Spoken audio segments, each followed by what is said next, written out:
Is ISIS returning?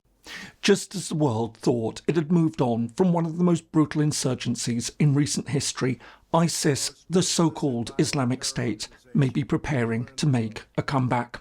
From the ruined cities of Iraq and Syria, reports suggest that the group is rearming and recruiting new fighters to carry out attacks and rebuild what many thought had been destroyed forever.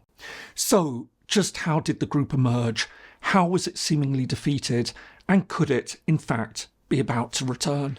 Hello and welcome, I'm James Ker-Lindsay, and here I take an informed look at international relations, conflict and security. Insurgencies differ from conventional conflicts.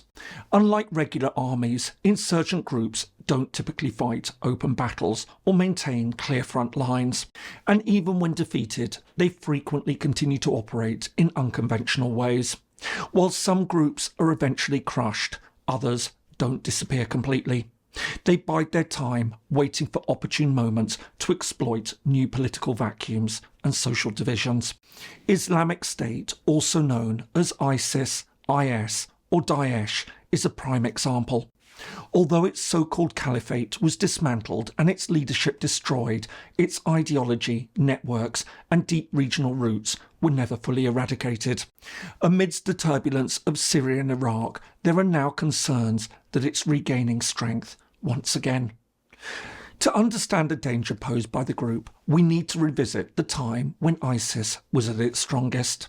During the height of its power between 2014 and 2017, the group controlled an area roughly the size of the United Kingdom, spanning large parts of Syria and Iraq. From its self-declared capital in the city of Raqqa in eastern Syria, it even occupied Mosul, Iraq's second largest city. But the group's influence extended well beyond these two countries. Further afield, it built ties to other groups in countries like Nigeria, Turkey, Egypt, the Philippines and Somalia, and coordinated assaults in Europe, including attacks on the Brussels airport and the Bataclan Theatre in Paris. Meanwhile, the group's brutality was legendary. Indeed, estimates suggest that ISIS was responsible for over 30,000 deaths around the world during its most active years, with tens of thousands more injured or displaced. And it was for all these reasons that ISIS wasn't just a regional problem. It became a global threat. But just how did ISIS emerge? Its roots can be traced back to the growth of Islamist extremism many decades earlier. This was fed by a potent mix of radical Islamic thought, opposition to perceived Western domination within the Muslim world, and widespread anger at the failure to tackle injustices across the Middle East. However, the crucial moment came with the Soviet invasion of Afghanistan in 1979. Amongst the thousands of Muslim fighters who travelled to the country to join the Mujahideen resistance was Osama bin Laden, a wealthy Saudi Arabian. Using the experience to build the networks, tactics and ideology he needed, he eventually created his own extremist group, Al-Qaeda. Rejecting national borders, Al-Qaeda called for a global fight, or jihad, to establish a pan-Islamic caliphate that would confront the twin enemies of the West and corrupt Muslim governments. After carrying out increasingly high-profile attacks in the Middle East and Africa, the group gained worldwide notoriety on September the 11th, 2001, when it attacked the World Trade Center in New York and the Pentagon in Washington, D.C. While the attacks marked the start of the US-led war on terror, the Western military interventions in Afghanistan and Iraq only deepened resentment and further radicalised segments of the Muslim world. And it was this that led to ISIS, a group that would become even more brutal and uncompromising than Al-Qaeda. The story of ISIS starts following the US invasion of Iraq in 2003. After the country's long-standing dictator Saddam Hussein was ousted, Iraq fell into chaos. The American decision to dismantle the Iraqi army and dismiss all officials linked to the previous regime created a huge security gap and fueled widespread Sunni resentment. And it was in this environment that a Jordanian militant named Abu Musab al-Zarqawi established a group that would eventually become known as Al-Qaeda in Iraq. Targeting American forces, Iraqi security personnel and members of the country's Shiite community, the group carried out numerous attacks, including bombings and assassinations. But everything seemed to change in 2006 when Zarqawi was killed. The group, which now rebranded itself as the Islamic State of Iraq, was gradually weakened by US counterinsurgency efforts and increasing resistance from local Sunni groups. But while damaged, the group certainly wasn't destroyed. Under its new leader, Abu Bakr al-Baghdadi, ISIS began to rebuild. However, the real turning point came in 2011 when Syria collapsed into civil war. The origins of the war in Syria lay in the Arab Spring, a popular movement against corrupt authoritarian rule that spread across much of the Middle East. As the Assad regime, which had controlled Syria for over 40 years, cracked down on protests, opposition groups, both secular and Islamic, fought back. The resulting chaos created by the civil war was fertile ground for extremist groups like ISIS to grow and thrive. Advancing from Iraq into Syria, ISIS quickly seized territory, weapons and oil fields. Having officially split from Al-Qaeda in 2013, accusing its former ally of being too moderate, it declared the creation of its caliphate in Raqqa in eastern Syria the following year. Now in control of large swathes of territory, the group imposed a reign of terror. Brutal executions, forced conversions and sexual violence were used as tools of repression. At the same time, it committed genocide against the region's ancient Yazidi community, and invaluable cultural treasures like Palmyra were reduced to rubble. From there, ISIS extended its reach regionally and globally. On the ground, it conquered ever more territory, even seizing parts of Kurdish northern Iraq, including the strategically important city of Mosul. Meanwhile, using carefully developed propaganda, social media and online forums, it recruited tens of thousands of foreign fighters, including many from Europe. It also built links with other groups around the world, inspiring numerous attacks across the Middle East, Africa, Asia and Europe. I hope you're finding this useful. If so, please do give it a like and subscribe if you haven't already. Thanks, and now back to the video. But while the group was now a significant threat to the Middle East and the wider world, the fightback was already underway. Recognising the danger posed by the group, a US-led coalition now began carrying out airstrikes on ISIS positions.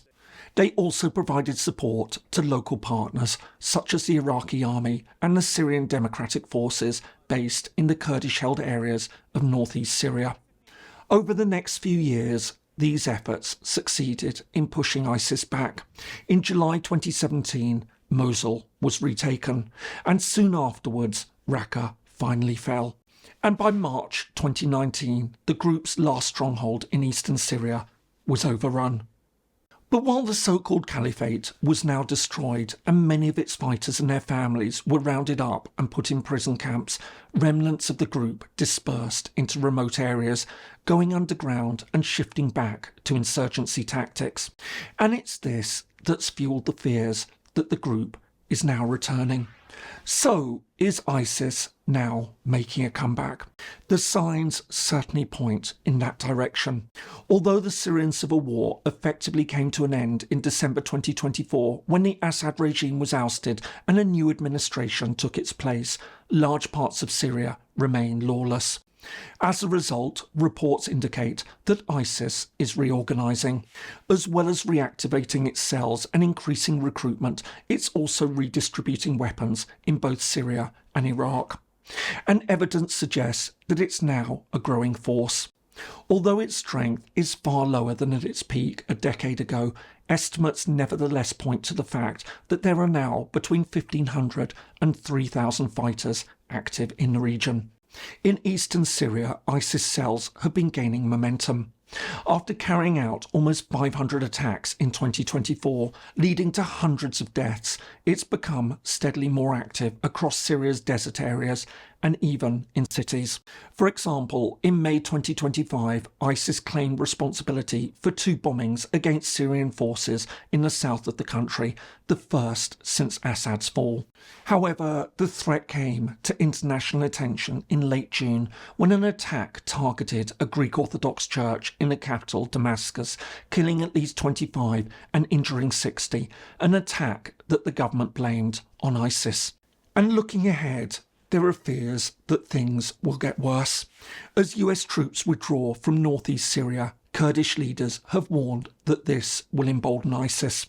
Likewise, alarm bells have also been raised over the 9,000 or so ISIS fighters and their families still held in detention.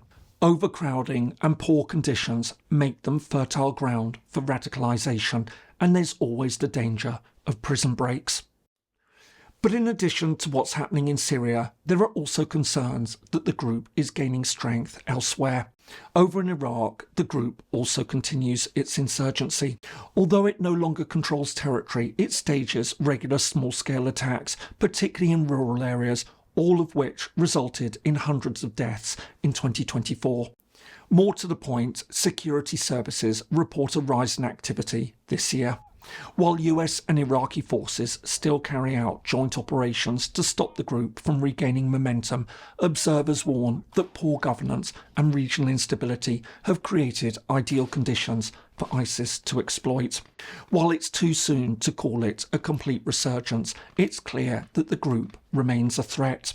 Meanwhile, ISIS affiliates continue to carry out attacks further afield.